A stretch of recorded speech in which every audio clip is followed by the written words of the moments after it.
Everyone, कैसे हैं आप सब।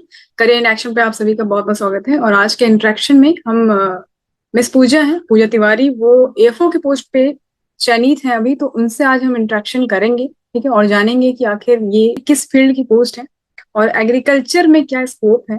और उनसे हम पूरा जानेंगे कि कैसा उनका पूरा सफर रहा है अभी तक आफ्टर 12। और तो उनको मैं बुलाना चाहूंगी, ठीक है। तो उनको बुलाते हैं, फिर उनसे बात करते हैं और आपको भी बहुत कुछ जानने को मिलेगा उनसे। तो चलो फिर उनको बुलाते हैं। तो हेलो पूजा, कैसी हो तुम? क्या चल रहा है? सब बढ़िया? बढ़िया। Thank you ma'am, thank you Shilpa for inviting me on your channel. That's very great. तो फ्रेंड्स, जैसे कि आप सभी पता है कि नहीं पता है आप लोगों को, एक्चुअली पूजा मेरी बहुत अच्छी फ्रेंड है, तो इसलिए जो है ज्यादा फॉर्मल नहीं हो पाऊंगी मैं यहाँ पे। तो फिलहाल आगे करते हैं, बात आगे करते हैं, कंटिन्यू करते हैं। और तो पूजा, जैसे कि सबको मैं बताना चाहूंगी कि देखिए, पूजा जो है वो एएफओ पोस्ट पे जो है चयनित हो गई है। तो अगर आपको नहीं पता है एएफओ पोस्ट क्या होता है, तो उनसे हम चर्चा करेंगे, बात करेंगे। और उनका पूरा जो प्रोसेस है वो क्या रहा है अभी तक, वो भी चर्चा करेंगे इसमें, ठीक है। तो पूजा से शुरू करते हैं। तो पूजा, तुम ये जी। बताओ कि मतलब ये कैसा रहा, कैसा फील हो रहा तुम्हें आफ्टर सिलेक्शन, मतलब पहले तो यही बताया जाए। बहुत अच्छा फील हो रहा है ऑफकोर्स। अब एम्प्लॉयड हूँ, जॉब है हाथ में। एएफओ मतलब एक और सबसे एग्रीकल्चर सबसे फील्ड सबसे ऑफिसर। बड़ी बात की, तुम्हें बहुत बहुत congratulation. Now you are selected as a AFO in Central Bank of India, so very very congratulation for this. Thank you now very much. Continue करिए। अच्छा है, फील है अब थोड़ा सा। सेफ है, जॉब है हाथ में। अच्छा एएफओ तो है बैंक में, ये एक्चुअली बैंकिंग सेक्टर की जॉब है। अच्छा, तो बेसिकली मैं एक बैंक में फाइनेंस ऑफिसर हूँ। ओके। तो ये Yep. क्या क्या मुझे बताओगे कि ये एएफओ का पोस्ट क्या होता है, एग्जैक्टली है क्या, करना क्या होता है इसमें? Actually agriculture field AFO officer है ये एग्रीकल्चर फील्ड ऑफिसर, ठीक है। बट इसमें क्या फील्ड होता है? ऑफिसर कह लीजिए या फाइनेंस ऑफिसर कह लीजिए। एक्चुअली इसमें हम लोग जो बैंक के प्रोडक्ट्स है, आरडी डिपार्टमेंट में, रूरल डेवलपमेंट डिपार्टमेंट में वो प्रमोट करते हैं, डिस्ट्रीब्यूट करते हैं। जो रूरल पीपल होते हैं उनके एरिया में हम ज्यादा काम करते हैं। बेसिकली हम लोन ऑफिसर्स होते हैं जो वैरायटीज ऑफ लोन देते हैं एग्रीकल्चर डिपार्टमेंट के। कि तो मतलब तो सब जी। मतलब ये जानना चाहते हैं कि क्या ये जो फील्ड है, ये मतलब एक अच्छा अपॉर्चुनिटी रहेगा उन लोगों के लिए, उन लोगों को जाना चाहिए उसमें कि नहीं? बहुत सारे लोगों का क्वेश्चन है ऐसा कि मतलब सही रहेगा कि नहीं। ऑफ कोर्स सही रहेगा, और एग्रीकल्चर में मेरे हिसाब से स्कोप तो बहुत है। तो इस जैसे फील्ड कि में जाना एक्चुअली बेनिफिशियल है। जैसे कि तुम बता रहे हो कि रूरल एरिया, जो रूरल लोग होते हैं, उन लोग का लोन वोन वगैरह का चाहे यहाँ लेन देन होता है। तो जी। मतलब इस हिसाब से फिर तो पोस्टिंग भी आपके जो है विलेज में हुई, पहली ऐसा? पोस्टिंग आपको रूरल मिलती है। अच्छा, उसके देखिए, बाद फिर? एक होता है बैंक का प्रोबेशनरी ऑफिसर होता है, एक होता है स्पेशलिस्ट ऑफिसर। ठीक है। तो हमारी जो स्पेशलिस्ट ऑफिसर की कैटेगरी में सिलेक्शन होता है एग्रीकल्चर फाइनेंस ऑफिसर की पोस्ट पे। हम लोग की जो स्टार्टिंग होती है वो रूरल एरिया से होती है, क्योंकि आपको पता है आरडी डिपार्टमेंट जो होता है मेनली रूरल एरिया का डिपार्टमेंट है। तो हमें पहली पोस्टिंग वहां मिलेगी, उसके बाद हमारा प्रमोशन होने के बाद हम मेन फील्ड में आ जाते हैं। तो उसके बाद हमें कहीं भी मिल सकती है पोस्टिंग। तो पूजा, मैं ये जानना चाहूंगी कि तुम्हारा स्कूलिंग क्या रहा है, मतलब लोग जानना चाहते हैं, फिलहाल मैं तो जानती हूँ, लोग जानना चाहते हैं कि स्कूलिंग क्या रही है आफ्टर 12। और अगर उनको एग्रीकल्चर वो स्टूडेंट हैं, तो जैसे कोई फ्रेशर है तो उनको नहीं पता आगे क्या करना है, तो उनके लिए क्या बताना चाहोगी कि आफ्टर 12 क्या करें वो, एकदम सही जो तरीके, पहले तो अपना बता दिया जाए कि क्या किया आफ्टर 12, उसके बाद फिर ये बताया जाए। बेसिकली मेरी जो 10th के बाद स्कूलिंग है वो मैंने साइंस स्ट्रीम से रही हूँ, मैं बायोलॉजी लेके पढ़ी हूँ। और अगर आप एग्रीकल्चर में स्कोप बनाते हैं तो आप एज अ एग्रीकल्चर सब्जेक्ट ले सकते हैं 10th के बाद। कुछ कुछ स्टेट में अवेलेबिलिटी है इस सब्जेक्ट की। 12th के बाद मैंने मेडिकल प्रिपरेशन की और अनफॉर्चुनेटली नहीं हुआ। Then I go for the one competitive exam that's called ICR, Indian Council of Agriculture and Research. Actually ICR जैसे बहुत सारे स्टेट लेवल के भी एग्रीकल्चर एग्जाम्स होते हैं जिसमें आप एग्रीकल्चर इंस्टीट्यूट में एडमिशन ले सकते हैं। मेरी 4 ईयर की ग्रेजुएशन रही पीएससी एजी ऑनर्स की, और वो भी कानपुर से, सीएसए कानपुर से। देन मैंने एमएससी के लिए परस्यू किया मेरठ, एसबीपीएटी मेरठ से, जेनेटिक्स एंड प्लांट ब्रीडिंग। और उसके बाद मैं पीएचडी में भी मैं एडमिशन ले चुकी थी, मेरा फर्स्ट ईयर चल रहा था। और इस एग्जाम के लिए मैंने 3 बार अप्लाई किया, 3 बार। और मैं तीनों ये बार इंटरव्यू तक एएफओ पहुंची। एएफओ की? हाँ, एएफओ के लिए ये आईबीपीएस के स्पेशलिस्ट ऑफिसर की पोस्ट होती है। और ये ग्रेजुएशन के बाद आप मतलब हो जाते हो, एलिजिबिलिटी आपकी क्लियर हो जाती है, नहीं, तो कि ये आप जो दे सकते आईबीपीएस हो। का जो एग्जाम होता है, इसमें मैंने सुना है आईबीपीएस पीओ का एग्जाम होता है, तो क्या वो वही एग्जाम है जिसमें बहुत सारे पोस्ट होते हैं? एक्चुअली पीओ का एग्जाम दूसरा होता है, एसओ का एग्जाम दूसरा होता अच्छा अच्छा, ओके। है। एसओ में कैटेगरीज होती हैं, आईटी के लिए अलग ऑफिसर्स चुने जाते हैं, एएफओ के लिए अलग, एचआर के लिए अलग, और एक और राजभाषा अधिकारी। तो ये ऐसी चार मतलब पोस्टें होती मेनली हैं, जो तो है ये आईबीपीएस अलग के से थ्रू गए आती हो हैं। ना? यस, ये आईबीपीएस के ही थ्रू हुआ है।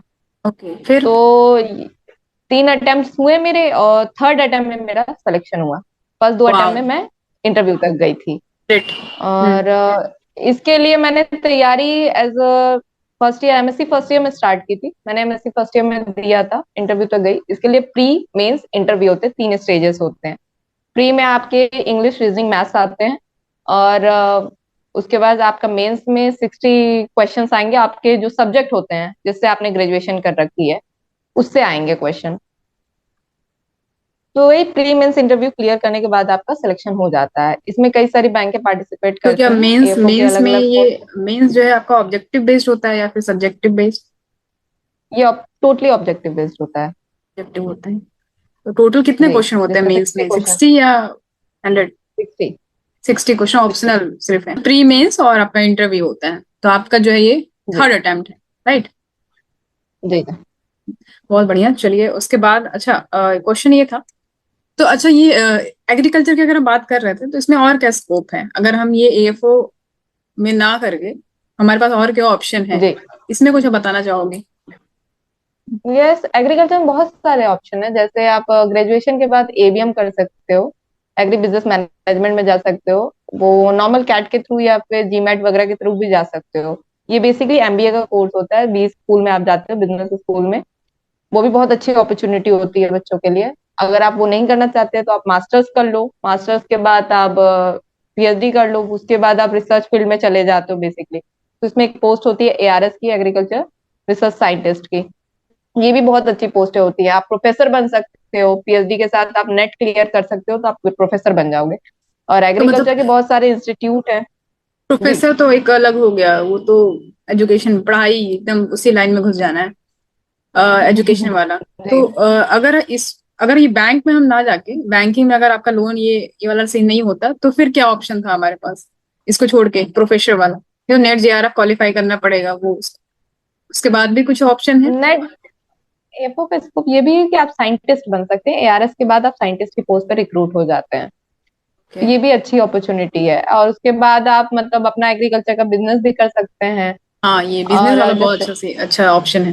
बिजनेस बहुत अच्छा है, एग्रीकल्चर का बिजनेस मतलब बहुत अच्छा है। जैसे कि आप कोई मेडिसिनल प्लांट के बारे में अगर जिसकी जानकारी आप ले लेते हैं, उसको आप ग्रो करके उसके जैसे ऑयलिंग के ही टर्म्स में बता दिया जाए तो सिट्रोनेला वगैरह, उसका बहुत अच्छा स्कोप है एग्रीकल्चर में। लोग हेल्दी बहुत प्रिफर करते हैं, जूस वूस या फिर जैसे जैसे चीज वगैरह। मैं सॉरी टू इंटरप्ट, बट वहां पे एक एक मूवी है, मुझे याद आ रहा है कि शुभ मंगलम ज्यादा सावधान, उसमें उसका जो फादर होता है वो आई थिंक ऐसे ही कुछ हम्म। कर रहा होता है, वो ब्लैक कॉलीफ्लावर को शायद ग्रो करते हैं, राइट? हाँ, मैं रिकॉल नहीं कर पा रही, लेकिन वो भी पॉसिबल है। वो अच्छी चीजें हैं। तो आप बेसिकली आप ग्रेजुएशन या फिर अपनी पोस्ट ग्रेजुएशन यही सीख के जाते हो। और हम्म। आपको बता दूं, एएफओ के लिए सिर्फ बीएससी एग्रीकल्चर ऑनर्स नहीं, उसमें आप एलिजिबिलिटी अलग अलग इंजीनियर एग्रीकल्चर इंजीनियरिंग भी होती है, उनकी भी एलिजिबिलिटी इसमें होती है। अच्छा अच्छा। तो वेटनरी वालों को भी, मुझे याद नहीं आ रहा, वेटनरी वालों को भी एलिजिबिलिटी है। एग्रीकल्चर जो होते हैं ना, एनिमल हस्बेंड्री वगैरह, तो उनकी भी एलिजिबिलिटी होती है एएफओ में। अच्छा, ये एक क्वेश्चन और था कि ग्रेजुएशन के समय जब आप कर रही थी ग्रेजुएशन, तो क्या उसमें फील्ड वर्क कैसा होता है, ये थोड़ा बताया जाए, क्या उसमें very good question. Field work होता प्रैक्टिकल है, काफी एक्सपीरियंस होता है हमारा ऐसा। तुम्हें, प्रैक्टिकल एक्सपीरियंस तुम्हें है ज्यादा, तो उस हिसाब से फिर बताने का कष्ट करिए। एक्चुअली जब हम ग्रेजुएशन में होते हैं तो हमारा थर्ड ईयर में एक सब्जेक्ट आते हैं, प्रैक्टिकल क्रॉप प्रोडक्शन, पीसीपी। तो उसमें हमें प्रैक्टिकली जो क्रॉप कैसे बोते हैं, बुआई से लेके उसकी कटाई तक सारा प्रोसीजर खुद करना पड़ता है। तो उसमें हमें पूरा पता चलता है कि कब बुआई होनी है, कब वो खाद डालनी है, सब कुछ वहाँ पता चलता है प्रैक्टिकल उसमें। जाके इरिगेशन वहां पे? कितने बार, हाँ प्रैक्टिकल होता है, ये पूरा 1 साल चलता है, रबी और खरीफ दोनों का। ये तो मतलब अच्छी नॉलेज हो जाती है, बच्चों को हम्म। पता चल जाता है कब क्या करना है। उसके बाद मैंने मास्टर्स में भी, मतलब मेरी तो थीसिस है लेंटिल पे, मैंने पल्स पे किया है, तो उसमें भी मुझे पता चला कि क्या क्या करना है। अच्छा तो पूजा ये जो मैं पूछ रही थी कि प्रैक्टिकल हम्म। एक्सपीरियंस कैसा होता है, तो जैसे तुम बता रही हो कि वहां पे आपको ग्राउंड पे जाके ही करना होता है सब, तो कितना वो मतलब तकलीफ दे होता है और कितना ही मतलब एनर्जी, फुल ऑफ एनर्जी भी होगा क्योंकि बहुत कुछ सीखने को मिलता होगा। तो किसी भी फील्ड में ना, जब प्रैक्टिकल आपको मिलता है ना किसी चीज का, तो आपको थ्योरी से तो बहुत डिफरेंट चीजें होती हैं। वो आप जो बुक में पढ़ते हो वो आप उसको प्रैक्टिकली अप्लाइड कर रहे हो, तो वो अच्छी चीज है। इसमें थोड़ा लेबर ज्यादा लगता है क्योंकि फिजिकल लेबर करना पड़ता है हमें। हमें मतलब वहां पे पूरा, मतलब पूरा प्लॉट हमें अलॉट हो जाता है बच्चों को। उसके बाद वो प्लॉट को साफ करवाना, फिर उसमें पानी लगवाना, फिर उसके बाद वहां पे जो मतलब कि खरपतवार होते हैं उनको हटवाना। तो बहुत सारी उसमें प्रॉब्लम्स आती हैं, लेकिन सीखना पड़ता है, तो अच्छी चीजें हैं वो। और सीखना भी हम्म। चाहिए, अगर आप एग्रीकल्चर के ग्रेजुएट हैं तो आपको आनी चाहिए वो चीजें। प्रैक्टिकल चीजें ज्यादा जरूरी है, प्रैक्टिकल वर्क। जी बिल्कुल। जी जी। तो मैं अभी भी फील्ड पे जाती हूँ, जब एग्रीकल्चर का वेरिफिकेशन मुझे करना पड़ता है, लोन वोन देना पड़ता है, मुझे जाके वो फील्ड देखनी पड़ती है। वो फील्ड देखना पड़ता है कि उस कस्टमर की है कि नहीं, वहां पे खेती वो कर रहा है कि नहीं कर रहा है, और उसका एक्सपीरियंस कितना है खेती में, तो उस बेसिस हमें लोन भी देना पड़ता है। वो चीज जो आप ग्रेजुएशन में सीखते हो ना, वो यहाँ अप्लाइड होती है। तो पूजा कहाँ पे अभी पोस्टेड हो, तो ये जानना चाहेंगे सारे लोग, कहाँ पे पोस्टेड हो अभी। ये मेरी पहली पोस्टिंग है, तो रूरल पोस्टिंग है ये, देवरिया में, सलीमपुर में एक जगह अच्छा। है सोहनाग। ये पूरा रूरल पोस्टिंग है, पूरा गाँव है। अच्छा और तो तुम्हारा ये होम टाउन कहाँ देवरिया है। में। मेरा बेसिकली होम टाउन बनारस लग जाएगा। अच्छा तो तो मतलब बनारस से 3 घंटा, 3.5 घंटा है ये। अच्छा और ये जो इसका बाइक के। वर्किंग टाइम है अब तुम्हारा बैंक का, तो वो क्या है। जी कस्टमर के हिसाब से तो 10 से 5 है, लेकिन बीइंग ऑफिसर, आप क्लर्क में भी नहीं आते हो, आप ऑफिसर हो। तो जब आप रूरल पोस्ट में होते हो ना, तो आप एज असिस्टेंट ब्रांच मैनेजर काम करते हो, ब्रांच मैनेजर के नीचे की आपकी पोस्ट होती है जैसे। तो आपको सब कुछ बंद कराते हुए काम, शुरू से बीओडी से लेके ईओडी तक, beginning of the day, end of the day, सब आप ही को देखना है। तो 9:30 से मैं चली जाती हूँ, और मुझे 7, पौने 7, 7:15 तक मैं आती हूँ। पूरा मतलब टाइम पूरा निकल जाता है, सरकारी जॉब में ऐसा टाइम होता है। ऑब्वियस। टाइम जो है आपका मॉर्निंग से इवनिंग तक, कोई और आपको फ्री में ऑफ तो का। सैलरी देगा नहीं। ऑफ का क्या सीन है कि मतलब कब ऑफ रहता है आपका। सी मैं जैसे अभी प्रोबेशन पीरियड पे हूँ, तो मुझे मंथ की एक छुट्टी आती है। और वैसे आपका सेकंड सैटरडे, फोर्थ सैटरडे बंद होता है, तो कुल मिला के आपकी 6 छुट्टियां तो फिक्स है मंथ में। आपके 4 संडे हो गए और 2 सैटरडे हो गए। और उसके बाद अगर कोई जैसे स्टेट वाइज हमें लीव मिलती है ना, अगर कोई जैसे कोई पर्व है, आप जैसे बिहार की बात कर ले, बिहार में छठ पूजा मनाई जाती है, तो मे भी वहां पे आज छुट्टी अच्छा, होगी, लेकिन उत्तर प्रदेश में नहीं है। हाँ जैसे कि आज है क्योंकि ना छठ। हमारे साथ कॉन्फिडेंस पड़ जाता है, संडे के दिन छठ पड़ गया है। हैप्पी तो ये छठ पूजा। दिक्कत है। Same to you. हाँ तो फिर मतलब आपका जो है, अगर कोई फेस्टिवल हो गया तो उसको भी उसी में इंक्लूडेड। जी अगर कोई फेस्टिवल उत्तर प्रदेश में मनाया जाता है, तो हमें उसकी लीव मिलेगी। अच्छा पूजा, तो और कुछ बताना चाहोगी हमारे बच्चों को जो तुम्हें लगता है कि नहीं उनको जानना चाहिए इन फ्यूचर, अगर वो इस फील्ड में आ रहे हैं देखिए एग्रीकल्चर के तो। एग्रीकल्चर के फील्ड में देखिए अपॉर्चुनिटी बहुत है। ठीक है, सबसे, अगर आपको सीरियसली, जैसे कि आपको ग्रेजुएशन के बाद जस्ट जॉब चाहिए, तो आप एएफओ के लिए ट्राई कर सकते हो। अच्छी सीट्स आती हैं, और बैंक इसमें बहुत सारी पार्टिसिपेट करती हैं। तो आप अच्छी पोस्ट है के, मतलब पोस्ट आपकी एएफओ है, तो आप ज्वाइन कर सकते हो। अदरवाइज अगर आप पीसीएस की तैयारी, आईएएस पीसीएस की भी तैयारी कर सकते हो। और हमारे उत्तर प्रदेश में तो, जहां तक मतलब उत्तर प्रदेश के सभी स्टेट में डिस्ट्रिक्ट हॉर्टिकल्चर ऑफिसर की पोस्ट निकलती है। तो ये भी आप इसमें जो ऑप्शनल और आपका जो बेसिक मांगा जाता है, वो एग्रीकल्चर ही मांगा जाता है। ये भी बहुत अच्छी पोस्ट है। उसके साथ केन सुपरवाइजर की पोस्ट निकलती है, ये भी बहुत अच्छी पोस्ट है। और उत्तर प्रदेश ने 2021 से स्टार्ट किया है कि यूपी पीसीएस कंबाइंड एग्रीकल्चर के लिए वो निकालने लगे हैं। तो वो अलग से एग्रीकल्चर की पोस्ट होती है, उसमें डीएचओ की पोस्ट और एसटीएस, सीनियर टेक्निकल असिस्टेंट की पोस्ट, ये भी निकालते हैं। तो ये एग्रीकल्चर ग्रेजुएट्स के लिए ही अलग से निकलती है। तो ये सबसे अच्छी अपॉर्चुनिटी होती है कि पीसीएस की पोस्ट आ जाना, एग्रीकल्चर के लिए अलग से निकालना बहुत बड़ी बात है। तो आप उसकी भी तैयारी कर सकते हैं। एक्चुअली मैं बैंकिंग सेक्टर के बारे में बताना चाहूंगी कि आप एज अ ऑफिसर ज्वाइन करते हो तो आप किसी भी काम को ना तो पहली बात कह ही नहीं सकते हो, और दूसरा अगर संडे को भी बुलाया जाए तो आपको आना पड़ेगा, ठीक है। अच्छा। और आपको वहां पे हर चीज की मतलब आपको सेफ्टी का ध्यान रखना पड़ेगा, कस्टमर की सेफ्टी से लेकर खुद की सेफ्टी तक का। रूरल ब्रांच थोड़ा सा दिक्कत करती है क्योंकि वहां पे आपको अपनी सेफ्टी पहले देखनी पड़ेगी, ठीक है।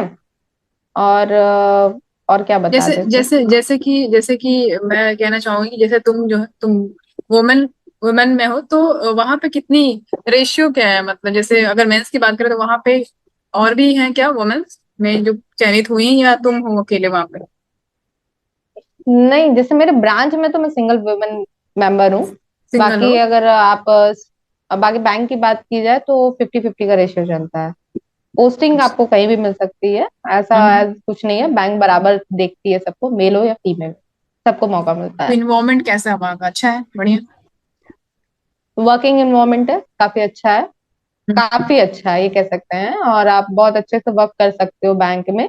और बैंक में एक्चुअली ना प्रमोशन बहुत जल्दी होते हैं, तो आपके लिए अपॉर्चुनिटी बहुत अच्छी है, आप बहुत जल्दी ऊपर पहुंच जाओगे, मतलब प्रमोशन करते हाँ, करते। कुछ मैं आपको as a extra scale one benefits, कुछ ऑफिसर एक्स्ट्रा हूँ। बेनिफिट आपको मिलता है, जैसे हेल्थ को लेके या ऐसा कुछ? हाँ, ये सब मुझे प्रोबेशन पीरियड कंप्लीट होने के बाद मुझे मिल जाएंगे, जितनी लीव होती है ये सब मिल ओके। जाएंगे, मेडिकल क्लेम मिल जाएंगे, न्यूज़पेपर का अलग से हमें मिलता है। हाँ, तो प्रोबेशन पीरियड के बैंक बाद जो है आपको ये सब मिलता है बेनिफिट, राइट? हाँ, प्रोबेशन पीरियड कंप्लीट होने के बाद मुझे बहुत सारे बेनिफिट्स मिल जाएंगे। और उसके बाद जैसे उसमें ईएलसी मतलब जितने मेडिकल लीव है, मेडिकल क्लेम्स है, न्यूज़पेपर के लिए हमें मिलता है, तो हमें काफी कुछ मिलता है बैंकिंग में। तो अच्छा। ये सब मेरे प्रोबेशन पीरियड कंप्लीट होने के बाद मिलेंगे। तो अच्छा, ये और लास्ट ऑफ मैं ये लास्ट सैलरी की लास्ट बात करना लास्ट चाहिए, सैलरी सैलरी, पूछो। हाँ सैलरी, सैलरी तो मेन सैलरी है, मेन कितना मतलब सैलरी ये बताया जाता है? सी सैलरी जो है हमारी वो बेसिक 36,000 है, लेकिन सब कुछ मिला के ग्रॉस सैलरी हमारी बनती है 59,000। और उसके बाद अगर उसमें एनपीएस वगैरह सब कुछ डिडक्शन हो जाता है, टैक्स हो जाता है, और उसके बाद यूनियन का फिर डेथ रिलीफ, ये सब डिडक्ट होने के बाद on an average 52-51,000 in hand मिल जाता है हमें। और बैंक का एक और फायदा है कि अगर आप कहीं पे रह रहे हैं तो बैंक आपका एचआरए देगा, आप जितना मतलब एचआरए तो सिंपली सारी गवर्नमेंट जॉब में होते हैं, बट आप जहाँ रह रहे हो बैंक उसका ऑफिसर को 4,700 रुपीज देता है, वो बैंक देगा। और आपकी सैलरी से 180 रुपीज डिडक्ट होता है बस। अच्छा, ये कौन सी ग्रुप पोस्ट है ये, जो कौन सा एग्जाम में ये है, किस ग्रुप में आएगा? ये बी ग्रुप में। बी? बी। ग्रुप बी का एग्जाम है ये? जी जी, ग्रुप बी का एग्जाम है। तो ये ऐसा है क्या कि मतलब ये स्टेट वाइज होता है कि मतलब सेंट्रल एग्जाम है ये, ऐसा भी होता ये है? आईबीपीएस जो है वो सेंट्रल गवर्नमेंट का एग्जाम है। क्या स्टेट वाइज भी कुछ है, होता है इसमें, ऑप्शन है क्या? जैसे कोई बैंक अपना निकालती है, जैसे नैनीताल बैंक वगैरह ये सब अपनी पोस्टर निकालती हैं, बट तो ये बैंक सेंट्रल बैंक से गवर्नमेंट में नहीं। बैंक्स में ज्यादा मतलब इसका इन्वॉल्वमेंट है, ऐसा मुझे लग रहा है। जी जी, ये बैंक की ही पोस्ट है ये पोस्ट। हाँ हाँ हाँ। अच्छा, चलिए, तो बहुत बहुत कुछ जानने को मिला, बहुत कुछ जितने भी मेरे व्यूअर्स हैं उन लोग को बहुत कुछ जानने को सीखने को मिला फिलहाल आपसे। और thank you so much for जी, ज्वाइनिंग अस, एंड आपका आगे का थैंक यू लाइफ जो है बहुत फॉर अच्छा चले, इनवाइटिंग मी। बहुत अच्छा चले, जी आप बहुत जी, अच्छा वर्क थैंक करो, यू। काम करो। तो चलो फिर आज के लिए इतना ही थैंक करते यू। हैं, खत्म करते हैं आप क्लास पे। Thank you Puja, thank you for joining us. Thank you for inviting. Okay, bye.